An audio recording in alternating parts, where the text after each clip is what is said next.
Rio de Janeiro, meados dos anos 90. A cidade, com sua beleza e caos, seguia seu ritmo lá fora. Dentro do pequeno apartamento, Bianca sentia o peso do silêncio. Haviam-se passado quase 5 anos desde que a vida lhe arrancara Rafael, o marido, pai de Marcos, num acidente súbito voltando do trabalho. 5 anos tentando juntar os cacos de uma vida desfeita, assumindo os papéis de pai e mãe para o filho, navegando sozinha pelos desafios. Aos 30 anos, com a beleza de seus cabelos ruivos e olhos verdes que contrastavam com o cansaço visível, Bianca era a personificação da mulher guerreira. Ela é professora, passa o dia inteiro em salas de aula, dedicando sua energia a alunos que, ironicamente, recebiam mais de sua atenção do que ela conseguia dar a si mesma.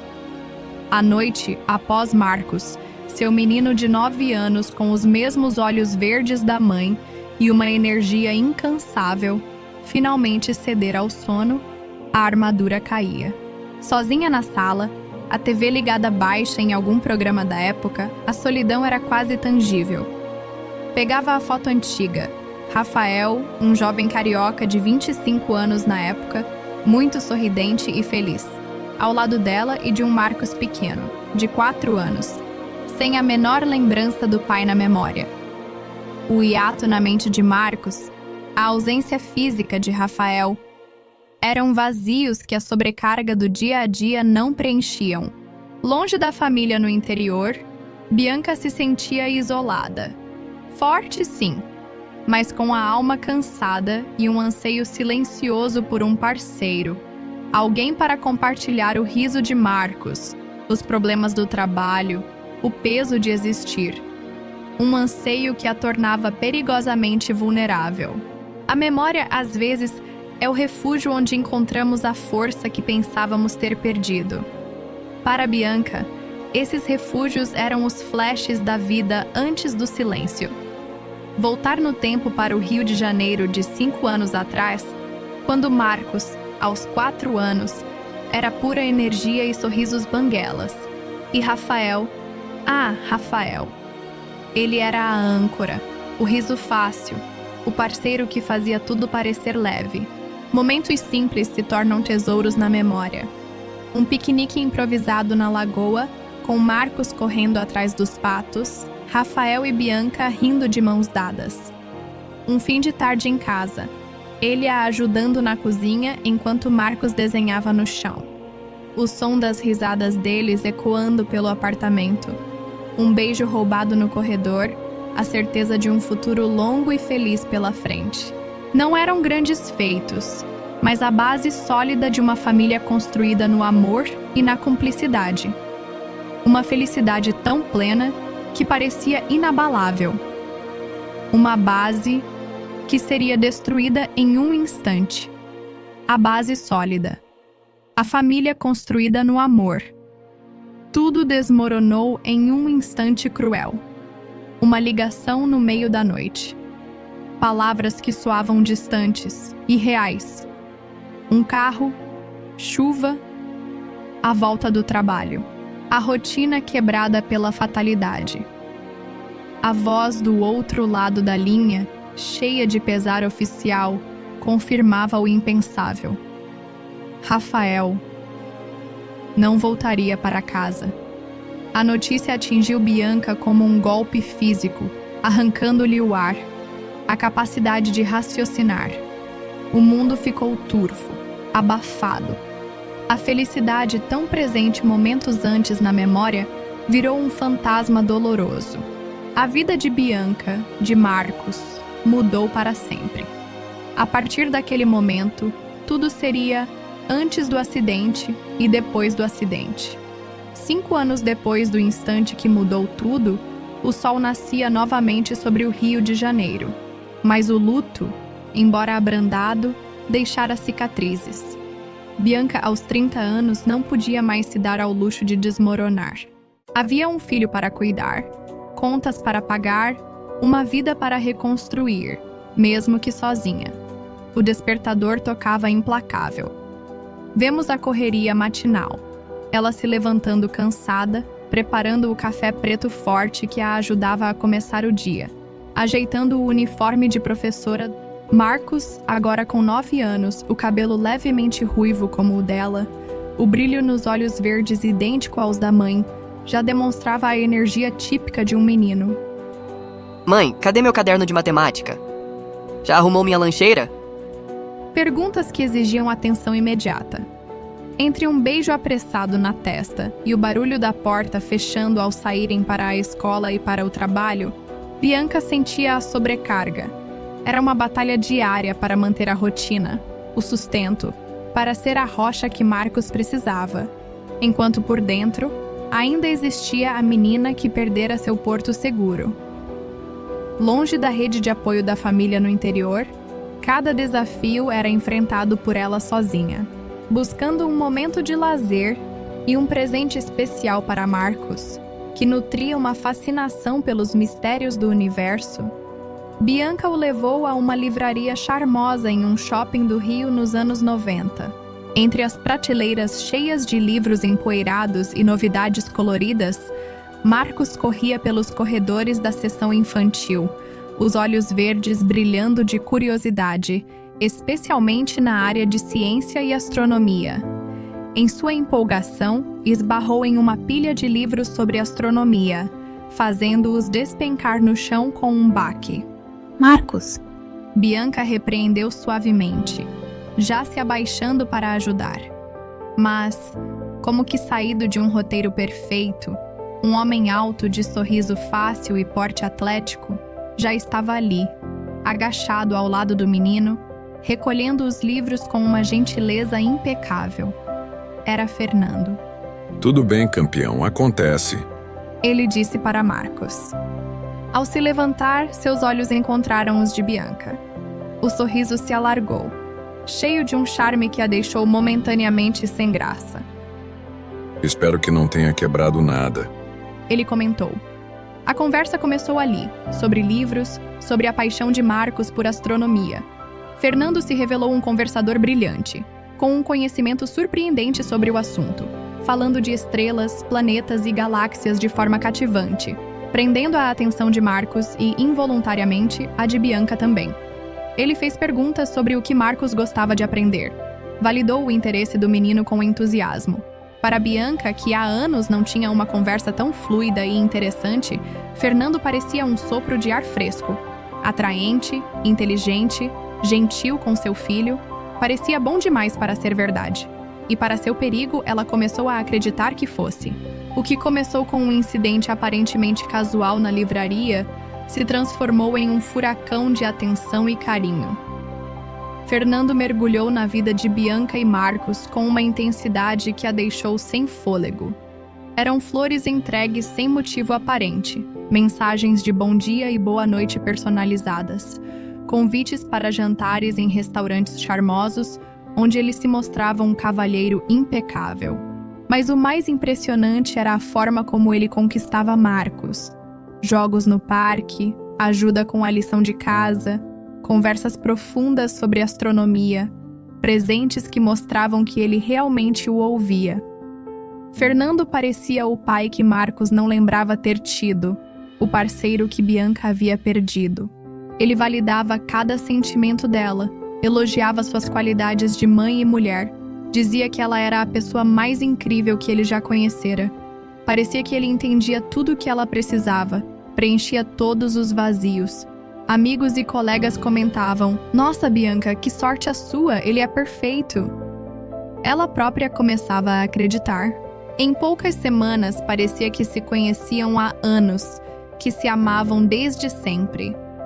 Era a fase do encantamento total, do amor que prometia ser a cura para todas as dores do passado.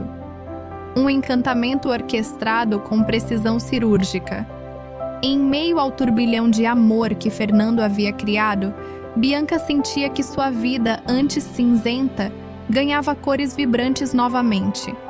Ele era tudo o que ela sonhava, e mais um pouco.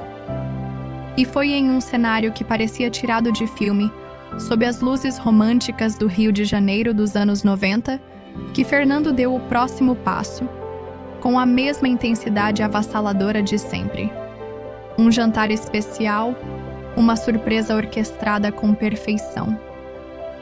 Com a voz embargada por uma emoção aparentemente genuína, ele a olhou nos olhos, segurando suas mãos.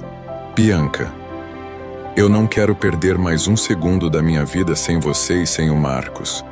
Parece que nos conhecemos desde sempre, que somos destinados. Vamos construir a família que você e o Marcos merecem. Casa comigo?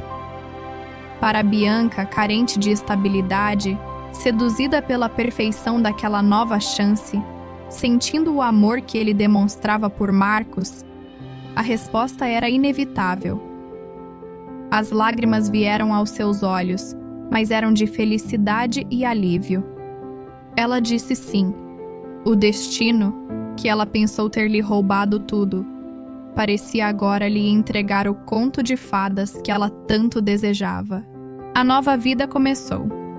Um novo lar, ou o apartamento de Bianca redecorado, com a presença constante de Fernando. A princípio, tudo parecia o conto de fadas prometido. Fernando era o marido e o padrasto atencioso, a casa organizada, a vida de Bianca parecia mais fácil. Marcos parecia mais feliz, encantado com a figura paterna que aparecera em sua vida.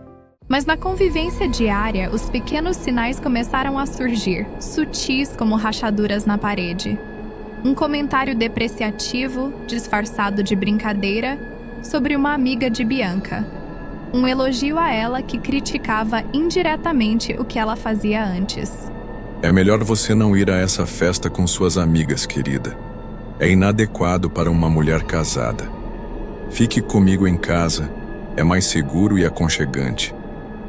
Ou ele resolvia problemas financeiros dela de forma que ela perdia a autonomia sobre o próprio dinheiro, justificando como "estou cuidando de você". Ou ainda, uma irritação rápida e controlada com Marcos por um pequeno deslize, seguida de um sorriso forçado e um afago excessivo. Eram flashes, momentos rápidos onde o olhar dele se tornava frio, onde a voz perdia o calor antes de a máscara de marido perfeito ser recolocada. Coisas que ela não conseguia apontar exatamente, mas que deixavam um gosto estranho na boca. A perfeição de Fernando tinha uma fundação complexa, especialmente quando se tratava de suas finanças. Ele era um empresário bem-sucedido no mercado financeiro, falava de investimentos e aplicações com uma segurança impressionante e garantia a Bianca que eles estavam muito bem. Mas um dia, Bianca se deparou com algo que não se encaixava. Ela viu um extrato bancário que mostrava uma inconsistência clara, um número ou uma transação que não fazia sentido com o que ele dizia. Uma pulga atrás da orelha.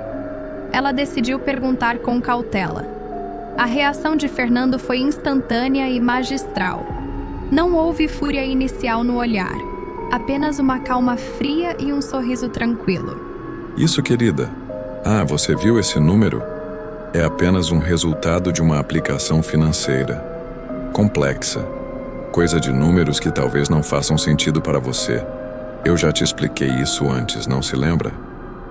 E com uma lábia impecável, ele distorceu a realidade. Apresentou uma explicação mirabolante e convincente que a deixou confusa. Ele sorria, confiante, o marido perfeito no controle.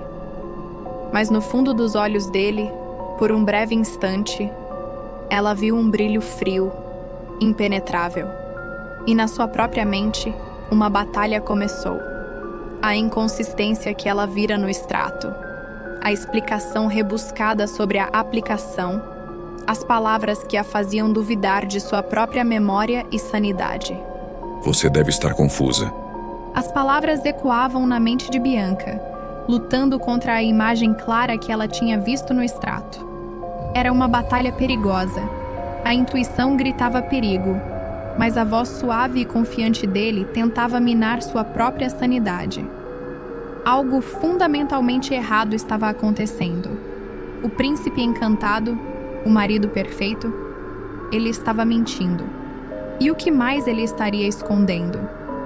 A semente da dúvida germinou, gélida e aterrorizante. O conto de fadas estava prestes a virar pesadelo. Bianca viu a mentira, sentiu a manipulação. Mas o que mais o marido perfeito está escondendo? A dúvida se transformou em medo. O que ela fará agora que a máscara começou a rachar? E o quão perigoso Fernando realmente é? Não perca a escalada do suspense no próximo capítulo de A Fuga Desesperada de uma Mãe. Bianca está prestes a descobrir a verdade. A que preço? Prepare-se para o capítulo 2. Capítulo 2 – A Prisão Dourada. O lar que parecia um conto de fadas começou a se transformar em uma prisão de ouro.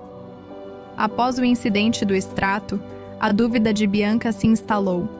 Mas a reação de Fernando não foi de fúria, e sim de um controle ainda mais sutil e asfixiante. Ele começou a tecer uma teia ao redor dela e de Marcos. Críticas disfarçadas de preocupação sobre seus amigos, sugestões constantes para ela não sair de casa, monitoramento discreto de suas comunicações, o telefone fixo com problemas que ele insistia em consertar, os horários que ele precisava saber onde ela estava. Ele manobrava para que ela dependesse cada vez mais dele, financeiramente e socialmente. A fachada de marido e padrasto perfeito estava mais polida do que nunca. Mas os sorrisos não chegavam aos olhos, e o ar em casa ficava pesado, difícil de respirar. Marcos, sensível, sentia a tensão entre os adultos, tornando-se mais quieto e receoso. A sensação de aprisionamento, sutil a princípio, crescia, envolvendo Bianca e seu filho em uma atmosfera de medo e isolamento crescente. A curiosidade perigosa sobre as finanças de Fernando, misturada com o medo crescente, corroía Bianca. Ela sabia que precisava de mais respostas. A oportunidade surgiu quando Fernando saiu para mais um de seus encontros de negócios. Com o coração acelerado, ela foi até o escritório dele em casa. Era um ambiente simples, um cômodo adaptado no apartamento de classe média, cheio de computadores antigos e papéis.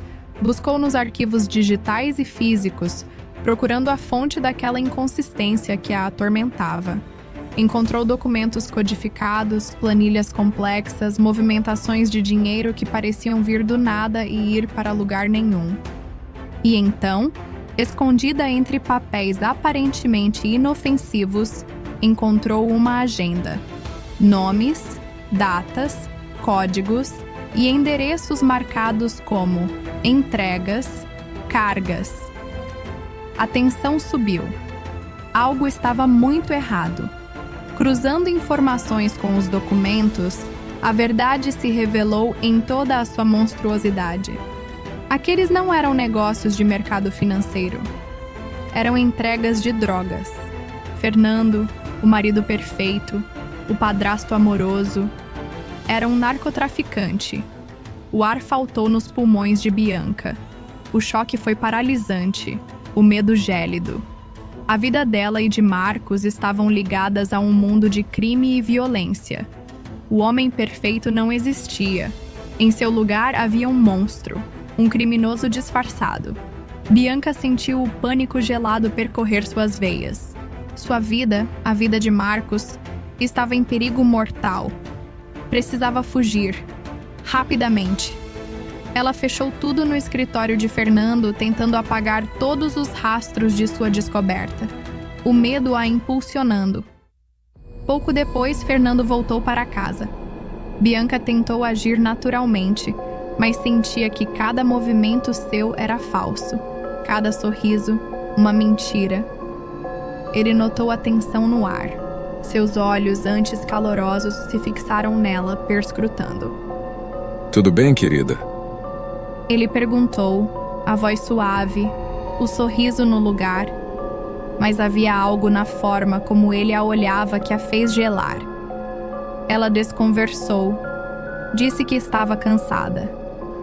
Ele continuou a observá-la por um momento, seus olhos se estreitando sutilmente. Não era mais apenas o olhar do marido, mas o do predador que sente a presa se agitar. Ele sabia que algo havia mudado. A necessidade de escapar, de tirar Marcos daquele inferno, tornou-se uma urgência física, esmagadora. A verdade era um fardo pesado e perigoso demais para carregar. Bianca sabia que não podia ficar. Não podia confiar em Fernando. Não podia arriscar a vida de Marcos. A partir daquele dia, cada momento era dedicado a um plano secreto de fuga. Enquanto lecionava, sua mente calculava rotas e horários. Fora de casa, em um momento furtivo, usando um celular, ela digitou uma mensagem curta e urgente para a única pessoa em quem confiava, sua amiga Patrícia. Em casa, cada objeto guardado, cada centavo economizado em segredo ao longo dos anos em uma caixinha de madeira se tornou vital. Dinheiro em espécie, longe dos olhos de Fernando. Documentos importantes de Marcos e dela. Uma mala pequena, arrumada discretamente. Cada passo era um risco. Cada sorriso forçado. Uma performance para não levantar suspeitas no predador que a observava. A tensão era palpável. A cada hora que passava, parecia que o tempo estava acabando. A madrugada chegou, trazendo a escuridão perfeita para a fuga. Com cada nervo tenso, Bianca esperou o momento certo. Fernando dormia profundamente em seu quarto. Com a mala pequena e os documentos em mãos, ela foi até o quarto de Marcos. O menino estava sonolento, confuso, mas a urgência silenciosa nos olhos da mãe o fez obedecer sem questionar. Juntos, moveram-se como sombras pelo apartamento de classe média luxuoso e silencioso, cada passo calculado. A tensão era excruciante. A saída estava a poucos metros. Na mesinha perto da porta estava o chaveiro de Fernando. Chegando à porta do apartamento, Bianca abriu a porta com o máximo cuidado, espiando para o corredor, o coração acelerado. Mas ao passar pela mesinha na pressa e sonolência que o tomavam, Marcos esbarrou na mesinha, fazendo o chaveiro cair no chão do corredor silencioso. Um som baixo, metálico, cortou o silêncio. Um som inocente, que seria o prenúncio do inferno. O som baixo e inocente do chaveiro caindo foi um alarme na madrugada. Fernando, despertado pelo ruído, sentiu o alerta instintivo. Ouviu a porta do apartamento bater suavemente logo depois. Naquele instante, a máscara caiu completamente. A fachada perfeita desmoronou. Fúria gelada tomou conta de seu rosto. Ele saiu do quarto, viu o chaveiro no chão perto da porta de entrada e a compreensão o atingiu. Eles estavam fugindo. Seu olhar, antes charmoso, agora era puro ódio e determinação implacável. Correu para a porta e para as escadas de emergência. Bianca e Marcos, já descendo os lances estreitos e mal iluminados, sentindo o medo gelar seus ossos, ouviram os passos rápidos e pesados atrás deles. Mãe, ele... Shhh! Corre, filho. Bianca respondeu, puxando o filho, o terror em seu rosto. Fernando descia os degraus com a velocidade de um predador, chamando Bianca e Marcos em voz baixa inicialmente, depois aumentando o tom, mas sempre com aquele controle assustador que o tornava mais aterrorizante do que um grito descontrolado. A perseguição pelas escadas era um pesadelo. A luz fraca piscando, as sombras distorcendo, o som dos passos de Fernando ecoando implacável. Cada degrau descido era uma descida mais profunda no inferno. Bianca, ofegante, puxava Marcos, olhando para baixo para a saída e para cima para o predador que se aproximava. Chegaram à saída do prédio. A rua estava escura. Patrícia esperava no carro anos 90, o motor ligado. Entrem, rápido! Ela gritou, abrindo a porta. Eles se jogaram para dentro no exato momento em que Fernando chegou na saída do prédio, o olhar fixo neles. Patrícia acelerou, pneus cantando e escapando por um tris. Fernando ficou para trás na calçada escura, o rosto contorcido pela fúria, vendo o carro de Patrícia se afastar e conseguindo ver a placa no breve brilho das luzes da rua. Ele sorriu, um sorriso sem alegria, cheio de promessa sinistra. Ele os encontraria. Respirar no carro de Patrícia era diferente. O ar parecia menos denso, o silêncio menos opressor do que no apartamento. Mas a sensação de alívio era frágil, misturada com adrenalina e medo. Bianca abraçava Marcos com força no banco traseiro, tentando protegê-lo do pesadelo que acabavam de viver. Marcos ainda estava assustado, olhando para a mãe com os olhos arregalados. Bianca tentava acalmá-lo com sussurros e carinhos, mas seus próprios olhos não paravam de escanear o retrovisor e as janelas traseiras, esperando ver as luzes do carro de Fernando surgirem a qualquer momento. Patrícia dirigia, tensa mas focada, seus olhos fixos na estrada, o volante firme nas mãos. Ela olhava para Bianca de relance, a preocupação clara em seu rosto. O que aconteceu, Bi? Ela perguntou, a voz baixa. Bianca respondeu vagamente no início, ainda em choque, mencionando apenas que Fernando é perigoso e que ela precisava sair.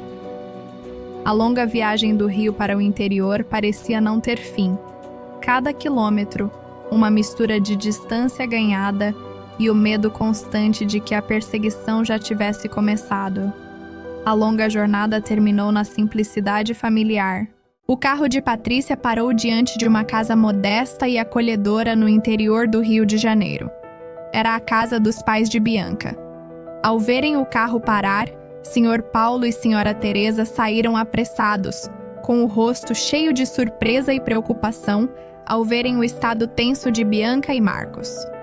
A primeira sensação foi de alívio, o abraço apertado dos pais, a familiaridade do lar da infância. Bianca desabou em lágrimas nos braços da mãe, o cansaço e o medo a esmagando após a adrenalina da fuga. Patrícia ficou com eles por um curto período, ajudando a acalmar Marcos, conversando em voz baixa com os pais de Bianca sobre o perigo iminente, antes de se despedir. Ela trocou um olhar significativo com Bianca, a promessa silenciosa de apoio. Bianca tentou explicar aos pais, com a voz embargada, que estava fugindo de Fernando, que ele era perigoso. Mas a verdade total sobre o tráfico ficou guardada, pesando em sua alma. Como explicar um pesadelo tão grande para aqueles rostos amados e preocupados? O perigo parecia distante ali, em meio à paz aparente do campo. Mas a vulnerabilidade era palpável. No refúgio da infância, Bianca e Marcos encontraram um porto. Mas a tempestade estava apenas começando a persegui-los. De volta ao apartamento de classe média no Rio de Janeiro, a fachada de Fernando se desfez em fúria crua. Ele estava sozinho. A raiva por ter sido traído e pela fuga de Bianca e Marcos o consumindo. Seus olhos, antes charmosos, agora eram puros gelo e ódio. Num acesso de fúria controlada, ele pegou um jarro de Bianca e o quebrou violentamente contra a parede, os cacos espalhando pelo chão, um símbolo de seu desrespeito e da destruição que ele queria causar. Mas a fúria deu lugar à ação calculista. Ele sentou-se à mesa, rodeado por telefones fixos, um aparelho de fax, talvez um celular antigo. Com uma frieza assustadora, usou sua rede de contatos. Ele tinha a placa do carro de Patrícia. Deu ordens frias a homens com vozes duras para usar essa placa. Pouco depois, uma ligação. Seus contatos confirmaram. O carro com aquela placa foi visto seguindo a estrada principal em direção à região onde os pais de Bianca moravam, no interior. Fernando juntou os pontos. Era para lá que ela tinha ido. Uma informação fatal. Ele desligou o telefone. O sorriso que surgiu em seu rosto não era de charme, mas um sinistro sorriso que não alcançava seus olhos frios, um olhar puramente psicopata. Ele olhou para o nada ou para a parede manchada pelos restos do jarro quebrado e falou. A voz baixa, sibilante, assustadoramente calma, apenas para si mesmo. Ela não vai fugir de mim. Ninguém nunca conseguiu fugir de mim. Vou acabar com ela e aquele fedelho dela. Se eu não tenho mais ela, ninguém vai ter o que é meu. Traidores. A caçada estava aberta. O monstro estava à solta, determinado a encontrar e destruir Bianca e Marcos. O refúgio no interior não era seguro. Bianca e Marcos pensaram ter encontrado um refúgio seguro. Mas Fernando os encontrou. O monstro está à solta e não vai parar até tê-los de volta. Conseguirão mãe e filho escapar das garras do psicopata? Ou a caçada terminará em tragédia? Não perca a perseguição eletrizante no próximo capítulo de A Fuga Desesperada de uma Mãe. O perigo se aproxima. A que preço vem a liberdade? Prepare-se para o capítulo 3. Capítulo final. A última picada da serpente. Na pequena e pacata cidade do interior, a vida de Bianca e Marcos tentava encontrar um novo e seguro rumo. Longe dos perigos que deixaram para trás no Rio de Janeiro, ela buscava desesperadamente por um recomeço para eles. Cada passo pelas ruas tranquilas e cada tentativa de encontrar um emprego era um esforço para acreditar que, ali, o passado não a alcançaria novamente. Na casa simples e acolhedora dos pais, a sensação de segurança parecia real e palpável. Por alguns breves instantes, Bianca quase acreditou na promessa de paz que aquele lugar parecia oferecer. Mas a paz era frágil, apenas uma ilusão temporária. A rotina tranquila da tarde foi abruptamente quebrada pela chegada da correspondência. Um envelope simples, anônimo, com a escrita fria e familiar de Fernando. O coração de Bianca gelou ao vê-lo. Dentro, a prova cruel e inquestionável de que o pesadelo os tinha encontrado. Fotos. Fotos recentes de Bianca e Marcos, tiradas nos lugares onde eles estavam naquele exato momento. Ali na cidade do interior. Ele sabia onde eles estavam.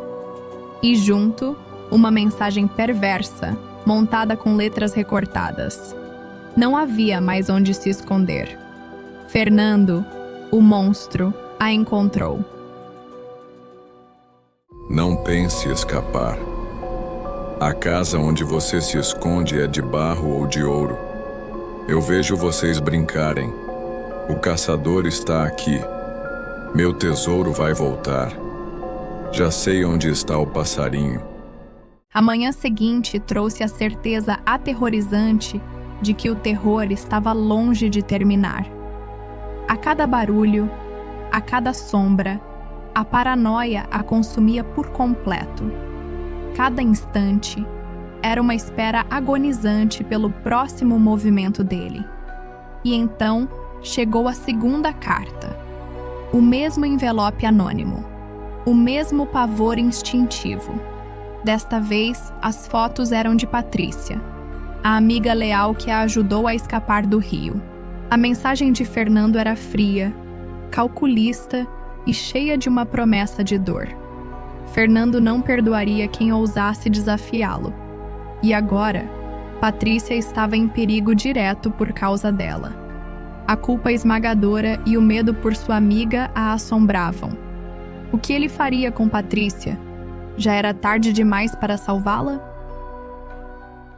Sua amiga te ajudou? Essa traidora está perto. Ela vai pagar também. O caçador a encontrou. Você não sabe nada. Só espere a próxima rodada. O pânico por sua amiga se tornou insuportável. Bianca precisava avisá-la, desesperadamente. Correu para o telefone. Primeiro ligou para a casa de Patrícia sem sucesso. Ninguém atendeu. Lembrou-se que Patrícia trabalhava perto de casa. Ligou para o trabalho dela. Alguém atendeu e informou que Patrícia tinha acabado de sair para almoçar. Um frio percorreu a espinha de Bianca. Ela sabia que Patrícia costumava almoçar em casa quando podia. O coração disparou com a realização. Ela estava indo para casa. Esperou apenas alguns minutos agonizantes e ligou novamente para a casa de Patrícia. Desta vez, tocou. E alguém atendeu. Era Patrícia. Bianca atropelava as palavras, tentando alertar a amiga sobre Fernando, implorando para que ela se protegesse imediatamente. Bianca, calma. O que aconteceu? Fala devagar. Se proteger de quê? O que tá falando? Acalma. E então, no meio da conversa, um barulho terrível irrompeu do outro lado da linha. Um som de luta. Um grito abafado, como se por um golpe forte. A ligação caiu bruscamente. Silêncio. O terror a paralisou por completo. Ela ouviu. Ouviu o monstro chegar na casa de sua amiga. Tarde demais. O som daquela ligação ecoava incessantemente na mente de Bianca. A sensação era de que a crueldade de Fernando não terminaria ali. Ele faria questão de que ela soubesse o preço pago por Patrícia. A tarde se arrastou, pesada pelo choque e pelo luto pela amiga. A culpa a consumia. A espera pelo inevitável era insuportável. E então a manhã de quarta-feira chegou, e com ela, a certeza fria do horror que viria. A terceira carta. Desta vez, sem surpresa, apenas a confirmação gelada e brutal. Dentro do envelope, uma foto. O corpo sem vida de Patrícia no chão. A prova inequívoca do que Bianca temia. O aviso cruel de Fernando. A mensagem era clara. Patrícia pagou com a vida por ter ajudado Bianca a fugir. A crueldade de Fernando não tinha limites.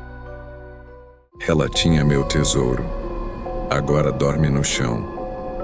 Uma traidora encontrada a menos. O caçador não perdoa. Veja o que acontece quando você desobedece. A foto de Patrícia. A mensagem cruel. O peso da culpa. O mundo de Bianca se despedaçou completamente naquele instante. O luto pela amiga se misturou à culpa esmagadora e ao terror puro. Fernando cumpriu sua ameaça. Ela era responsável. Os pais, alarmados, tentavam alcançar a filha, perdida em seu próprio pesadelo particular. Mas não podiam compreender a profundidade do horror que a atingiu. Bianca entrou em parafuso. A prova da crueldade extrema de Fernando estava ali em suas mãos, e a certeza gelada. Ele não pararia. Ele iria atrás de todos que ela amava. Não houve trégua para a dor de Bianca. A máquina de terror de Fernando continuava a girar, implacável. A quarta carta chegou. A cada envelope anônimo, um novo pesadelo se materializava. Desta vez, a foto era do seu pai, Sr. Paulo, tirada ali na cidade do interior. A ameaça era clara, direta, cruel. Fernando se vangloriava da morte de Patrícia e dava o ultimato: voltar com Marcos para o ninho, ou seus pais pagariam o preço. O medo paralisante deu lugar a uma fúria fria e a uma determinação desesperada. A escolha que Fernando a forçou era brutal: deixar as pessoas que amava morrerem uma a uma, ou enfrentar o monstro para tentar pará-lo. A decisão foi tomada. Bianca iria ao encontro de Fernando. Iria enfrentá-lo para tentar proteger seus pais e seu filho. Ela usou o meio mais frio para marcar o confronto. Uma mensagem curta, tensa, no celular Nokia antigo. O encontro marcado para o dia seguinte, na cidade dos pais. Fernando aceitou. Naquela noite, Bianca tentou pela última vez convencer seus pais a não saírem de casa, especialmente o pai. Ela sentia um mau pressentimento avassalador por causa de Fernando. Mas seu pai, Sr. Paulo, teimoso e talvez diminuindo os medos dela, insistiu que precisava ir à cidade para comprar mantimentos essenciais. Ela sentia que algo daria muito errado no dia seguinte, por causa da teimosia dele. A manhã de sexta chegou. O dia marcado para enfrentar o monstro. E como ela temia, o pai já havia saído de casa bem cedo. A apreensão de Bianca era esmagadora. O momento da despedida de Marcos foi dilacerante. O nó na garganta. Ela o abraçou forte, escondendo o terror, fazendo uma promessa silenciosa de voltar para ele. Marcos ficaria seguro com a avó. Essa era a única certeza em meio ao caos que a esperava. Com a alma pesada e a determinação fria, deixou o filho seguro nos braços da mãe. E partiu, sozinha, para a última batalha contra Fernando. A sexta-feira chegou. Bianca foi ao encontro marcado na cidade, um lugar que trazia memórias dolorosas. Chegou ao restaurante, um lugar que fora palco de uma falsa felicidade, de quando ela tentou construir um futuro normal, trazendo Fernando para perto de sua vida e família. E lá estava, exatamente na mesa que costumavam usar em seus encontros passados.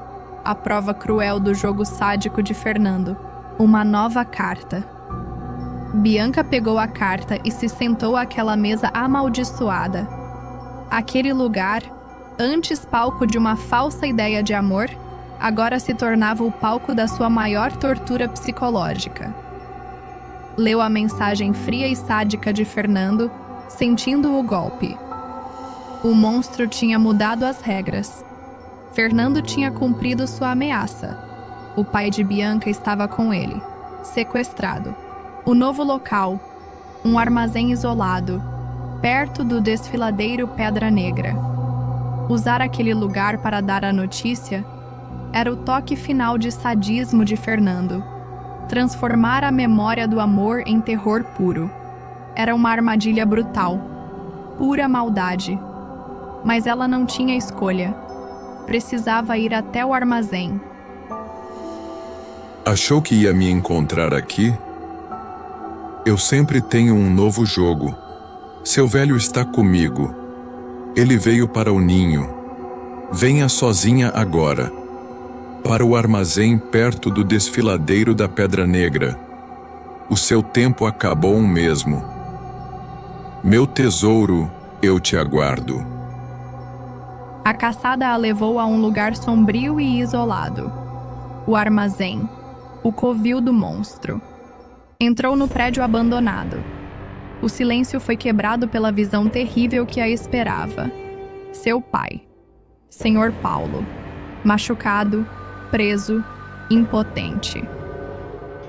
Preso pela dor física e pelo medo esmagador.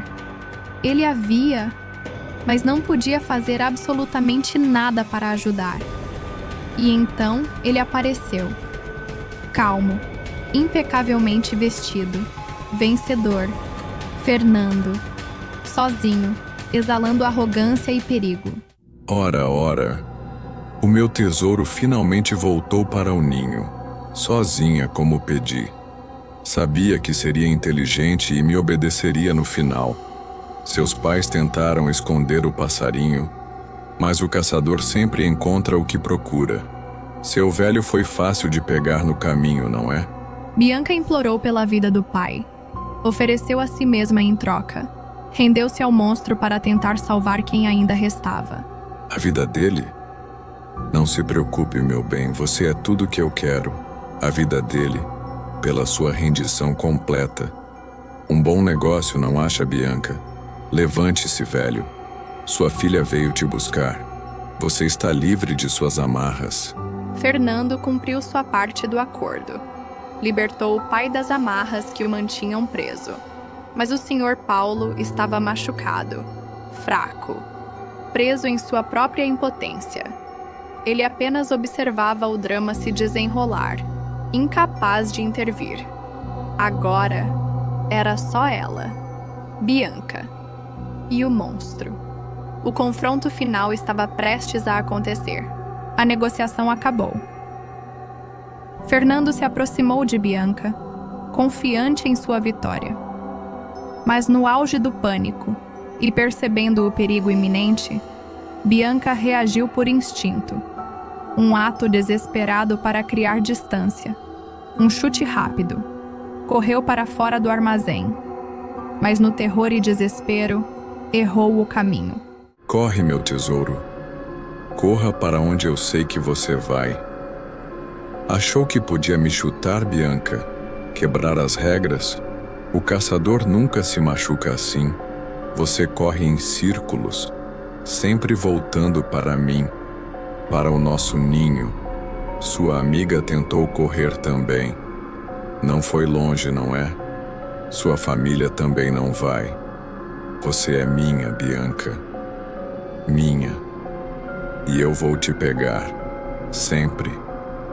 Não adianta gritar. Ninguém vai te ouvir aqui. Ninguém te ouviu antes. Correu direto para a armadilha. Correu para o desfiladeiro da Pedra Negra. Sem saída, sem ter para onde correr, Bianca caiu sentada na beira do abismo, desesperada e encurralada pelo monstro que se aproximava. Mas o desespero deu lugar a uma fagulha de sagacidade. Seus olhos viram uma pedra, uma pequena, desesperada chance. Pegou-a e escondeu-a em suas costas. Ótimo, meu tesouro. Sabia que voltaria para o seu lugar, para o nosso ninho de amor. Agora você é só minha, para sempre. Ele veio na direção dela e se aproximou para consumar o seu ato de insanidade e total controle.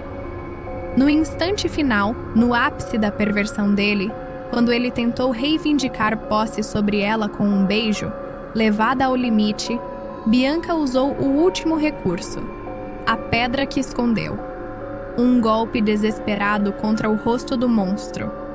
Atordoado e ferido pelo golpe inesperado, o monstro cambaleou violentamente na beira do abismo e, caindo, em um último ato de crueldade e posse, tentou arrastá-la com ele para o abismo. Mas Bianca, pulando para trás no último instante, escapou por um triz. O grito de Fernando, a queda no precipício, a última picada da serpente. Ele despencou no abismo para seu fim certo. Seu pai, no armazém, testemunhou aterrorizado o desfecho violento. Acabou. O monstro estava morto. Fisicamente, a ameaça tinha sido eliminada. Mas a marca do horror, da violência e do que ela teve que fazer para sobreviver, isso ficaria para sempre em Bianca. O custo da sobrevivência foi alto. Meses depois, encontraram refúgio nas montanhas de Minas Gerais, longe do pesadelo vivido no Rio. Uma nova casa simples, uma nova vida, tentando deixar para trás as sombras que o seguiram. Marcos podia finalmente brincar em paz, com a segurança de estar com seus avós. O Sr. Paulo estava seguro, recuperado fisicamente, ao lado da esposa e da filha. Bianca os via. Tentava sorrir, tentava sentir a paz prometida por aquele novo lugar. Mas o silêncio da nova vida era frequentemente quebrado pela lembrança brutal. O monstro estava morto. Mas a escuridão que ele trouxe para sua vida, o que ela teve que fazer para sobreviver, tudo isso a acompanharia para sempre. Ela fugiu da prisão dourada que Fernando tentou impor. Mas a verdadeira prisão, a da alma, não tinha muros visíveis. E dela talvez nunca pudesse escapar completamente. A fuga da prisão dourada, a luta contra o monstro, o custo da sobrevivência. A história de Bianca chegou ao fim no desfiladeiro da Pedra Negra. mas as sombras sempre escondem novas tramas e segredos chocantes. Se você se prendeu a essa história de arrepiar, encontre essa e outras histórias de suspense, tramas e mentiras aqui no canal Trama Novelas. Deixe seu like neste vídeo, inscreva-se no canal Trama Novelas e ative o sino de notificações. Novas tramas aguardam nas sombras. Não perca! Próxima novela em breve. Trama Novelas.